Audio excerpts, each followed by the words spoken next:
Magandang gabi sa ating lahat mga kapatid ko sa pananampalataya at sa lahat ng aking mga kaibigan sa Facebook at YouTube. Magandang gabi sa inyo. Sa gabi pong ito, nais kong ibahagi sa inyo ang salita ng ating Panginoon na isinulat sa paraan ni Apostol Pablo at pinamagatan itong Hebrew. Maraming mga scholar mga kapatid ang naniniwala na wala talagang nakakaalam kung sino talaga ang nagsulat ng librong ito.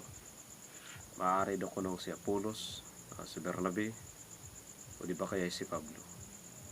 Pero isang ebidensya lamang mga kapatid ang pwede kong ibahagi sa inyo na maaring si Pablo ang nagsulat ng librong ito ay ang una-una yung conclusion niya. Ang sinabi kasi ni Apostol Pablo doon sa Kapitulo 13, versikulo 22 hanggang matapos na kinukumusta niya ang lahat ng mga kapatid na pinapaalam rin niya sa kanila na ang ating kapatid na si Timoteo ay nakalayo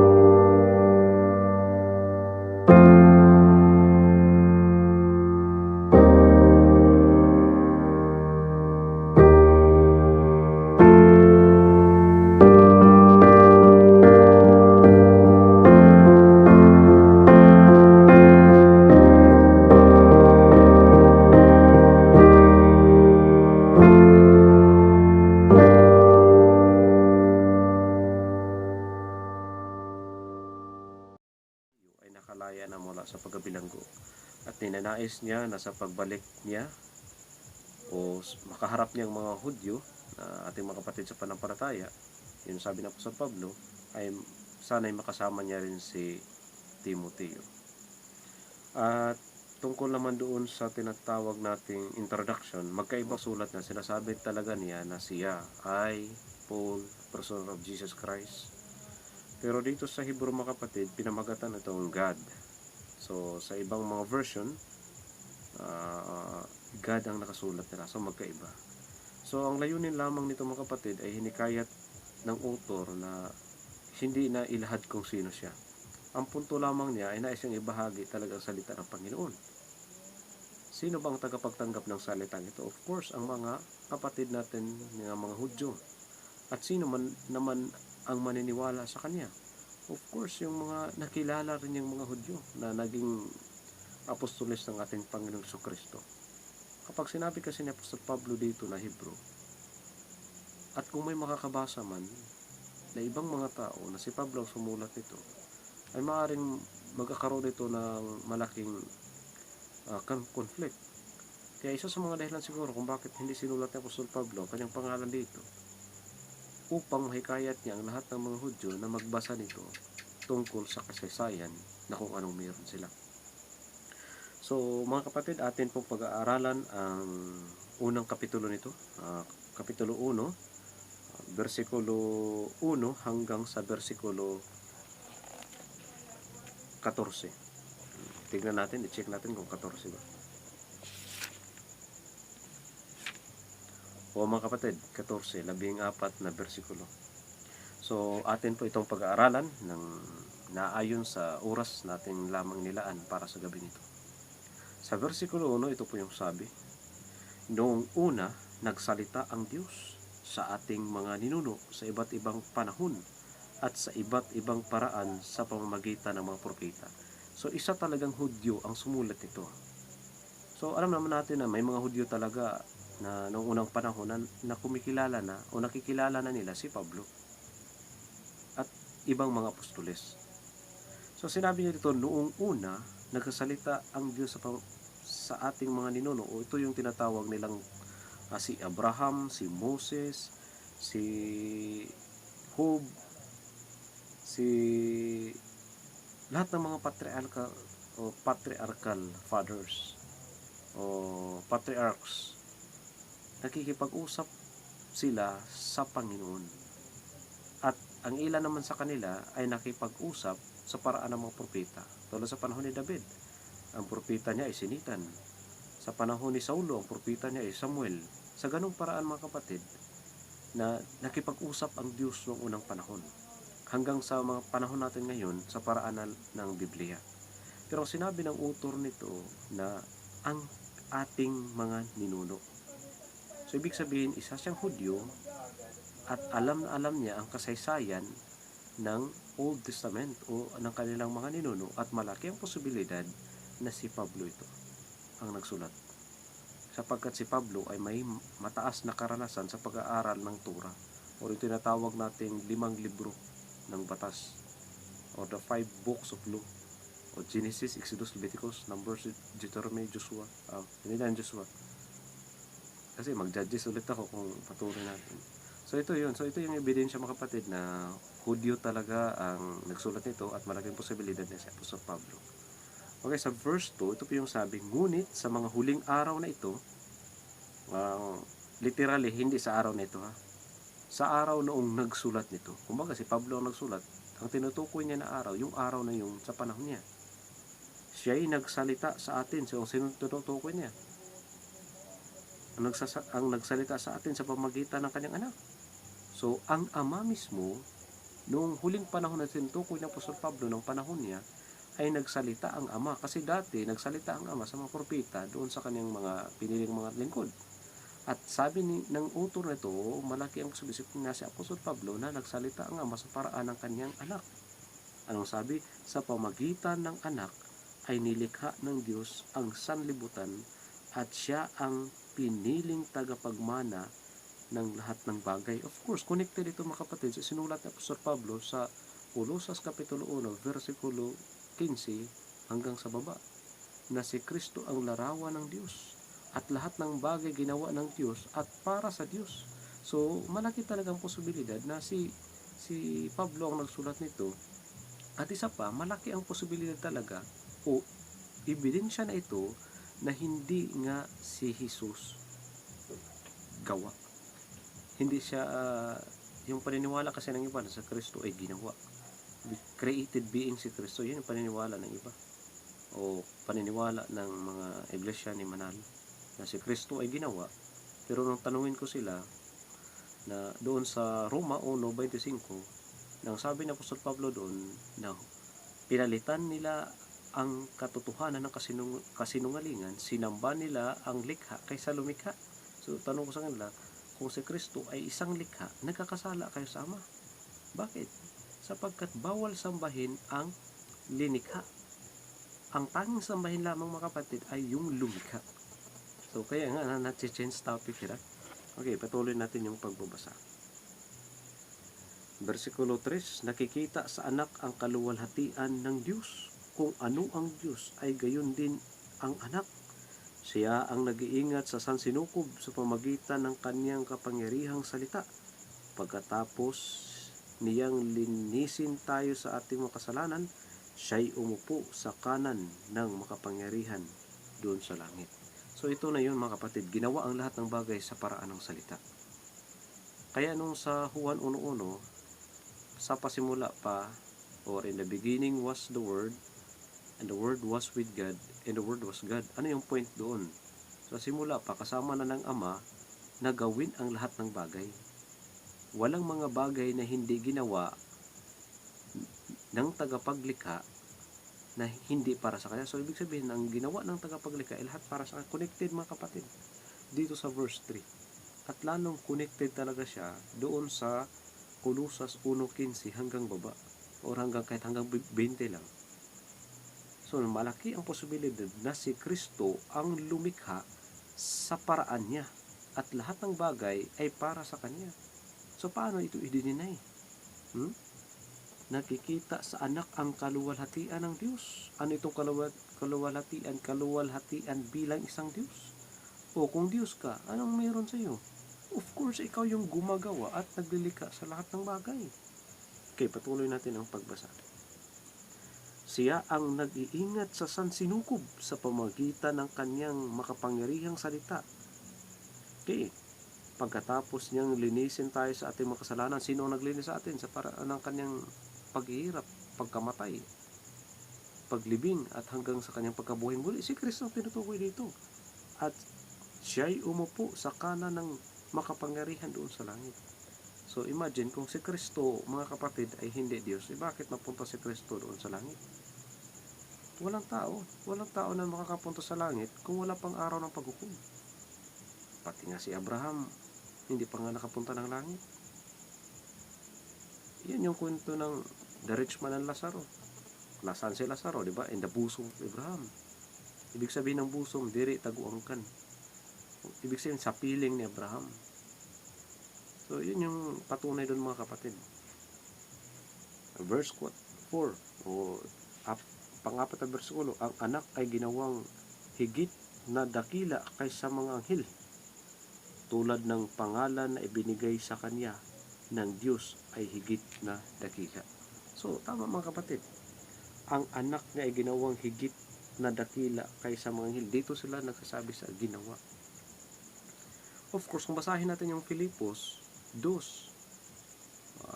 5 hanggang sa 7, makikita natin doon na binaba ni Kristo yung paging isang ganap ng Diyos o pagiging Diyos niya. Hindi siya natili bilang Diyos. Sa halip, tinanggap niya ang katawan na hinanda ng Diyos sa kanya. Na naging tao siya tulad natin. So, nung oras na naging tao ang ating Panginoon Kristo, kaya tinatawag sa habang nandito siya sa lupa, sa anyong tao siya, na ginawa siyang higit na dakila. Kahit siya isang tao, ay higit siyang dakila kaysa mga anghel. Kahit tao siya sa katayuan niya. Sapagkat nga, siya ay Diyos na hindi nanatili bilang isang Diyos sapagkat sinunod niya yung nais ng kanyang Ama. Okay, patuloy natin ang pagbabasa. Tulad ng pangalan na ibinigay sa kanya ng Diyos ay higit na dakila. Yung Jesus Christ, mga kapatid. Ang pangalan yan ay higit na dakila. Tagapagligtas. The anointed one, the chosen one. Lahat ng mga pangalan na yan. Sapagkat kailan may hindi sinabi ng Diyos sa sinumang anghel, ikaw ang aking anak. So, ibig sabihin, si Kristo ay hindi anghel. At hindi rin maaaring maging tao. Oo, tao siya. Sapagkat nagpakatao. Tinanggap niya ang katayuan bilang isang tao sapagkat kung Diyos siya, hindi siya mamamatay sa krus. Mapapatay mo ba ang Diyos sa paraan ng martilyo at saka pambubugbog mo? Mapapatay mo ba ang Diyos sa paraan ng pagpalo mo, pagbigay mo ng mapait na bagay, umaasim na bagay? Hindi, walang taong makakapatay sa Diyos. Pero ang Diyos kaya niyang patayin ang tao. Sapagkat kailan may hindi sinabi ng Diyos na sa sinumang anghel, ikaw ang aking anak. Mula ngayon ako na ang iyong ama. So kailanman hindi sinabi ng Diyos yan sa isang anghel. Ni hindi rin niya sinabi sa kaninumang anghel, ako'y maging kanyang ama at siya'y maging aking anak. So yun yung mga kapatid. Kailan may ang anghel hindi maaring maging anak ng o kanyang anak. So ang tinutukoy kasi niya dito, anak naman talaga tayo ng Diyos. Siya naman talaga yung ating ama sapagkat siya yung tagapaglikha sa atin. Pero ang tinutukoy kasi dito, yung kapangyarihan ng kung anong meron ng kanyang anak. Para yung power ng anak, the deity of His Son, ang tinutukoy mismo ng ama, yung kung ano ang kanyang anak na si Kristo. Kaya hindi mo pwede sabihin na anak tayo, anak naman tayo talaga ng Panginoon. Kung sumusunod tayo sa Kanya. Kaya sabi pa nga, nung nakipag-isa tayo sa Kristo, we become the adopted sons of God. Kung nakipag-isa ka sa Panginoon sa paraan ng bautismo. Pero kung wala, hindi ka talaga maging anak ng Diyos. Kahit man lang adopted. So, kung Christian ka, maging adopted ka. So, patuloy natin pagbasa mga kapatid.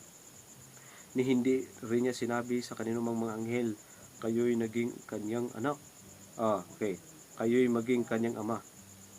At siya'y maging aking anak. So, hindi yung sinabi ng ama sa kahit sinong anghel. Okay? Versikulo 6. At nang isusugo na ng Diyos ang kanyang panganay na anak sa sanlibutan, ay sinabi niya, dapat siyang sambahin ng lahat ng mga anghel ng Diyos. So, sino ang dapat sambahin ng lahat ng mga anghel ng Diyos? Ang kanyang anak. Sino ang kanyang anak na inipako sa krus? Si Kristo. Sapagkat si Kristo ay anak ng Diyos na pinadala dito sa sanglibutan para iligtas tayo sa ating mga kasalanan na dapat siyang sambahin sa lahat ng mga anghel. Versikulo 7. Tungkol naman sa mga anghel ay sinabi niya, ginawa niyang hangin ang kanyang mga anghel at ningas ng apoy ang kanyang mga lingkod. So dito mga kapatid, ang lahat ng anghel ay ginawa ng Panginoon na ginawa niyang hangin. Pero may mga tao na nagpaka-anghel. Sila daw ay isang anghel o huling propeta ng Panginoon. Pero sinabi na doon ni Apostol Pablo sa versikulo 1 na sa huling mga araw, nakipag-usap ang Ama o nagsalita ang Ama sa paraan ng kanyang anak, hindi na sa anghel. Pero bakit may mga tao pa rin na nagsasabi na sila ay isang anghel? At si Kristo, tao. Ayaw naman nila ng tao lamang.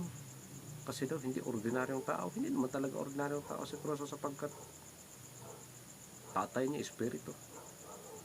Espiritu, anak ng espiritu ay espiritu. Bakit si Maria ba ginalaw ba ni Jose? Para maging tao si Kristo talaga. So ginamit lang yung katayuan ni Maria na maging isang iro niya hatuna o nanay niya hatuna o maging nanay niya sa mundong ito, sapagkat sinabi doon na prophecy na ito si Maria na siya yung mag-anak ng anak ng Diyos. So ibig bang sabihin nito nanay niya talaga si Maria? Di ba anong sabi ni Kristo sa nanay niya? Babae, ginang. Nagpapakita ba yun na nanay niya talaga si Maria? O walang respeto si Kristo sapagkat nanay niya tinawag niyang ginang o babae? Hindi, may respeto ang ating Panginoon sa Kristo. Alam talaga ni Maria ito, nga hindi nila anak sa Kristo. Ginamit lang si Maria upang isilang si Kristo, upang sa ganun matanggap ni Kristo yung katawang tao. Okay. Ginawa niyang hangin ang kanyang mga anghel at ningas ng apoy ang kanyang mga lingkod. So ano ito? So yun yung katayuan ng isang anghel na kailan may hindi maaaring angkinin ng isang tao. Pero nakakahiya sa taong yun na nagsabi na siya ay anghel. Ang anghel ay tulad ng hangin.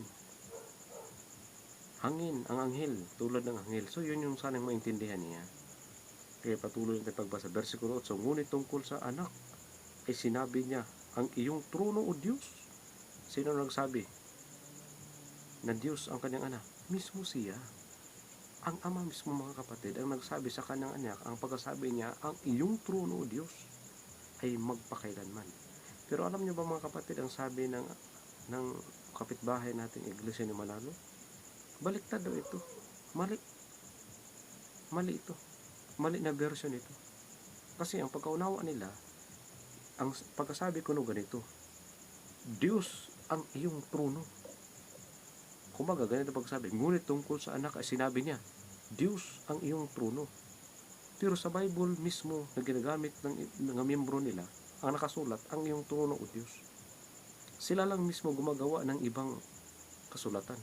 Kaya nga, nagtatanong ako sa kanilang mga defender, ano naman yung version na gamit nyo dyan sa Hebrew 1:8? Bakit magkaiba sa lahat ng version? Kasi lahat ng version ang meron ng buong mundo na pagkasundoon dyan. Nang nakasulat dyan, ang iyong trono o Diyos talaga. Ano naman yung version ng gamit nyo? Hindi nagsagot mga kapatid. Doon naman sa Juan 1:1, in the beginning was the Word, and the Word was with God, and the Word was God. Yung word ko na doon, in the beginning was the Word, and the Word was with God. Yung with God ko no, ang ibig sabihin doon yan, ako, ngan yung salita ko, kasama ko yung salita ko. Kumbaga, ang aking asawa, kasama rin ng asawa ko yung salita niya. Ganoon daw. Mali daw yung Juan 1:1 sa paniniwala niya. Pero sa Juan 1:1, ang paniniwala nila ay ganun, na si Kristo o ang ama kasama niyang pulong niya. Napakababaw naman ang pag-iisip niyan. Sabihin mo pa bang kasama mo yung salita mo? Sabihin mo pa bang kasama mo yung kamay mo, kasama ko yung talinga ko, kasama ko yung mata ko, kasama ko yung buhok ko? Tama ba yan sabihin ko? Hindi naman bata yung Diyos nasabihin niyang ganun. Of course, yung salita doon, naging tao sa versikulo 14. Yun yung hindi nila matanggap. Kaya nga sabi ko, bakit si Manalo ba yung naging tao? Hindi ako nangaaway ng Iglesia ni Cristo. Ang sa akin lang, yung kinokoreksyonan ko lang yung ano yung base sa paniniwala natin. Okay mga kapatid, pagpatuloy natin pagbasa. Versikulo 9. Katarungay iyong mahal sa masamay na mumuhi, kaya naman ang iyong Diyos, tanging ikaw ang pinili, higit sa sinumang hari, kagalakang natatangi. So, parang tula talaga ito mga kapatid. Napakagandang tula. Katarungay iyong mahal sa masamay na mumuhi, kaya naman ang iyong Diyos, tanging ikaw ay pinili, higit sa sinumang hari, kagalakang natatangi. So, ang ibig sabihin nito mga kapatid, ito yung sabi ng mismo ng ama sa kanyang anak. Na parang sinabihan niya na maganda yung anak niya. At nirespeto niya yung anak niya na nagkatawang tao. At yung pagkasabi pa rin niya na Diyos ang kanyang anak, ay ekspresyon yun ng ama sa kanyang nakikitang ginawa ng kanyang anak.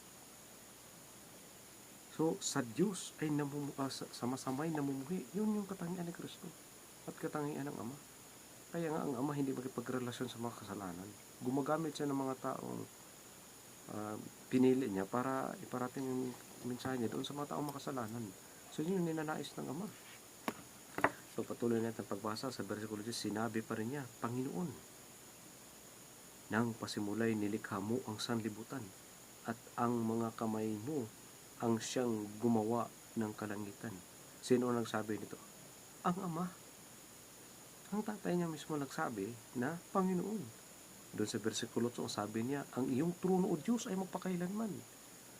Doon sa versikulo 10, sinabi pa rin ng ama na Panginoon, nang pasimulay nilikha mo ang sanlibutan. So, sino ang lumikha? Sabi ng ama, ang Panginoon na tinuturing niya na anak. So, balikan natin doon sa Genesis 1:1. In the beginning God created the heavens and the earth. Hebrew 1:10, Panginoon, nang pasimulay nilikha mo ang sanlibutan at ang mga kamay mo ang siyang gumawa ng kalangitan. Kolosas 1:15 hanggang 20, ang lahat ng bagay ginawa mo ay para sa iyo. Juan 1:2-3, walang bagay na hindi nalilikha kung hindi sa paraan mo. Balikan natin dito sa Hebrew 1:10, Panginoon, nang pasimulay nilikha mo ang sanlibutan at ang mga kamay mo ang siyang gumawa ng kalangitan.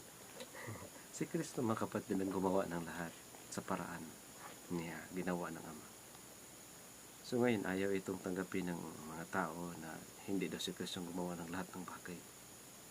Pero gumagamit sila, bumabasa sila nito, na si Kristo talaga mismo ang Ama na yung nagsabi. Gusto ipaglaban pa rin nila yung maling aral nila. Pinipilit pa rin nila itong sabihin na Ama ang may mali, si Kristo gawa. Pero sinabi dito ng Ama mismo nga si Kristo gumawa ng lahat ng bagay. Pagpilitan pa rin nila nga si Kristo ginawa ng Ama. Napakalaking napakalaking hungguin yan, niwalang ganyan.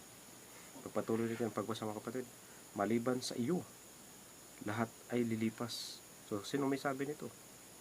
Ang Ama. Sino yung sinabihan niya? Ang kanyang anak. Maliban sa iyo lahat ay lilipas, at tulad ng damit lahat ay kukupas, pero ikaw hindi, sapagkat tulad mo ako, isa kang Diyos. Pinagdagan ko ba? Pilipos 2:5-7. Hindi nanatili si Kristo kapatay ng Diyos, sa halip nagpakatao siya, nagkatawang tao. So alam na alam ng Ama yun, at hindi yun naintindihan ng Iglesia ni Manalo. 12, at ililigpit mong gaya ng isang balabal, at tulad ng damit sila'y papalitan. Ngunit manatili ka at hindi magbabago, walang katapusan ang mga taon mo. So sinong sabi dito? Ang Ama. Walang katapusan ang taon ni Kristo, sapagkat si Kristo ngayon ay bumalik na doon sa Ama. wala talagang katapusan. Maglalaho na lang ang mundo, mga kapatid. Paano maging, paano magka, paano mo paniwalaan na si Kristo ay ginawa kung siya naman ang gumawa? Di ba? Paano, ano yung supporting evidence mo or mga versikulo sumusuporta sa iyo na si Kristo ay ginawa ng Ama? Nang sabi ng Ama, siya ang gumawa ng lahat ng bagay. Sa paraan niya ginawa. Di ba? So, ganoon yung mga kapatid. Kaya yung pag-aaral mismo natin, patuloy natin para may labis tayong matutunan. Versikulo 13, kailan may hindi sinabi ng Diyos sa sinumang anghel, maupo ka sa kanan ko. So mga kapatid, hindi talaga anghel si Kristo. Kasi si Kristo ngayon nandun sa kanan ng Diyos. So kung si Kristo ay hindi anghel, ano siya? Tao? Kung tao siya, may tao bang makakapunta ng langit kung wala pang paghukom? Sabihin niyo naman, espesyal. Anong klaseng espesyal? Kung ganoon ba, kung tao talaga si Kristo tapos nakapunta ng langit, may favoritism ba ang Panginoon sa Kristo? Ang babaw naman ng pag-iisip ng puon niyo na si Manalo. Kung ganoon yun. Okay, versikulo 14, yung panghuling versikulo natin mga kapatid, pag-aralan natin. Mabasahin natin. Hanggang lubusan kong mapasuko sa iyo ang mga kaaway mo. So pasukuin talaga ng Panginoon ng Ama ang mga kaaway ng ating Panginoon sa Kristo. Isasali pa niya ito, Iglesia ni Manalo, pasusukuin niya ng Ama. Kasi wala naman talagang laban yan eh. Wala talagang kaalaman ng Iglesia ni Manalo, ay napakababaw lang talaga. Kaso kasi isa lang yung nagsasalita sa kanila, isa lang yung nag-aaral. Lahat ng sinasabi ng puo nila tama. Ay yun yung malaking kaguluhan, malaking kalituhan ng bawat isa. Sa tingin ko ang naitulong lang siguro ng Iglesia ni Manalo yung arena nila na gamit lang ng 2019 SEA Games ng pag-host ng Pilipinas. Pero yung aral ng mga kapatid, napakalayo. Mga antikristo nga nito sila. Hindi sila naniniwala na si Kristo nagpakatao. Kung naniniwala mas lang si Kristo yung nagpakatao, so ibig sabihin, hindi nga tao si Kristo, nagpakatao nga. Ikaw daw, magpaka-baki ka, magpaka-ibon ka. Ibon ka ba? Tao ka, nagpaka-ibon lang. So ganun yun si Kristo, nagpakatao, hindi siya tao. Sa bagay, tao naman nakikita sila. Pero bago siya naging tao, ano siya? Anghel, hindi naman siya anghel. Kasi ang anghel hindi pwedeng sambahin. Sa Apokalipsi, ano yung sabi ni Apostol Juan nung nakita niya ang anghel, lumuhod siya at sumamba? Anong sinasabi ng mga anghel? Huwag mo kami sambahin. Tulad mo rin kami isang alipin. Sambahin mo ang Diyos. So ibig sabihin mga kapatid, hindi pinapasamba ang mga anghel. Hindi anghel si Kristo sapagkat sinamba natin siya. At sinamba siya lahat ng mga Kristiyano. Sa panghuling bersikulo mga kapatid, ito yung sabi. 14, ano ang mga anghel kung ganoon? Kung ang anghel ay hindi pwedeng sambahin, pero ang sambahin ng anghel ay si Kristo, ano ang mga anghel kung ganoon? Sila ay mga espiritong naglilingkod sa Diyos, naglilingkod sila kang Kristo. Kasi nga sambahin nila si Kristo. Ang anghel magsamba kang Kristo. Ibig sabihin, hindi nga tao talaga si Kristo, nagpakatao lang. At mga sinugo upang tumulong sa mga magkakamit ng kaligtasan. So yung mga anghel mga kapatid, ay sinugo yun ng Ama, ng Diyos, para doon sa mga taong magkakamit ng kaligtasan. So ibig sabihin, tutulong sila ngayon. Diba ayaw ng Panginoon na makipagrelasyon sa mga makasalanan. Pinadala ng Panginoon ng kanyang anak at ipapadala pa niya ang mga anghel para sa mga magtatanggap ng kaligtasan. Kung ang tao ay tatanggap nito, maliligtas sila sa paraan ito, sa paraan ng ating Panginoon Kristo. Ang tao kung hindi dumaan sa tinatawag nating pagkamatay, pagkalubungan, pagkabanhaw sa hindi maaring maging anak ng ating Ama o hindi maaring maging adopted son of God sila kung hindi sila makipag-isa ni Kristo sa kamatayan. Yun lang natatanging paraan mga kapatid para maging isa tayong ganap na anak ng Diyos. Maraming salamat sa inyong pakikinig at ang layunin lamang nito ay hindi tayo maging isang antikristo, sapagkat kung hindi natin paniniwalaan na si Kristo ay Diyos, si Kristo naglalang ng lahat ng bagay na sabi mismo ng Ama, maging antikristo po tayo at kalaban tayo ni Kristo. Tayo po ang nagpatotoo na si Kristo ay anak ng Diyos. At ang Hebrew 1, versikulo 1 hanggang versikulo 14 ay nagpapakita doon na si Kristo ay Diyos at higit sa lahat. Maraming salamat sa inyong pakikinig at umabot kayo sa parte nito. May umaasa na naintindihan nyo ang ating mga sinasabi at yung salita ng Panginoon ay madala natin sa ating araw-araw na buhay para sa pagpatuloy ng programa. Magandang gabi mga kapatid, at ang Diyos ay sumasa atin.